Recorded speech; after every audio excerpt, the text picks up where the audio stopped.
At yan na nga mga sangkay, welcome sa aking video. For today's lulutuin ay kare-kare. Ginawa ko pong kare-kare ang buto-buto. O diba, times 2 lagi ako. Hi! First time ko pong magluluto ng kare-kare dahil nagka-crave ako. Naks, may craving pong nalalaman. Kaya nagpunta ako ng palengke kahapon. Opo, kahapon pa yan. Kaya ganyan ang itsura ng dahon ng pechay ko. Nainitan siguro kaya nagkaganyan. Nahinog ka agad. Mabuti na lang ay fighting pa yung talong at sitaw. Kaya hindi ko na siya pinalitan pa kasi nag-iisa lang naman siya. Kung nag-iisa lang naman ang problema, di na yun isipin. Maliit na bagay para isipin pa. O, diba? Saka okay pa rin naman siya, kaya gagamitin ko pa rin. Masarap pa rin yan at may sustansya pa din. Sayang naman kung itatapon ko lang. Sayang ang pera. Mahirap pa naman maghanap ng pera ngayon. Di mo alam kung saan sila nagsusuksok. Di mo alam kung saan ka manghahagilap. Sana pagdating ng araw, someday, somehow, ako naman ang habulin ng pera.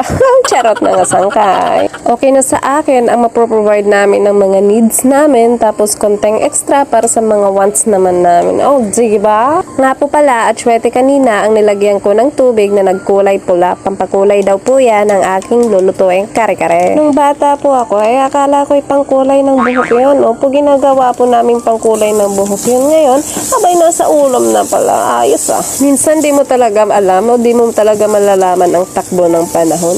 Kaya, just go with the flow ka na lang, baby. Oh, yeah. Cheers. Nga po pala mga sangkay, kaya ako po pinakuluan ang karne na yan kasi pinapalambot ko muna. Dahil kung igisa ko siya, tapos dun ko pa lang siya papalambutin, mahihirapan po ako magpalambot nun. Kasi may mantika na po. Kapag may mantika na, matagal magpalambot ng karne. Opo. Natutunan ko yon sa aking amain.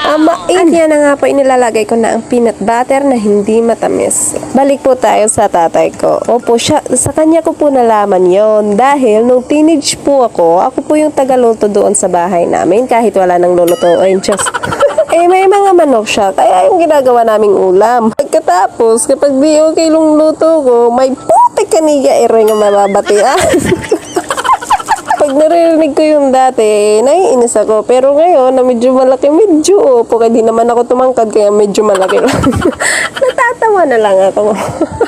Kasi, kasalanan ko rin naman. Kasi, mahirap din naman kasi magtanim ng sama ng loob. Kaya, ito, happy-happy na lang ako. Pangit na nga, papangit pa. Diyos, at yan na nga po, matatapos na nga po pala yung niluluto ko. So, tatapusin ko na ang aking kwento dahil tapos na ang aking pagluluto. Sa susunod muli mga sangkay, sana ay nasayahan kayo sa aking ginagawa. Diyos, okay lang kahit di kayo nasayahan, basta ako nasayahan. Hanggang dito na lang muna ako mga sangkay. Salamat! Bye!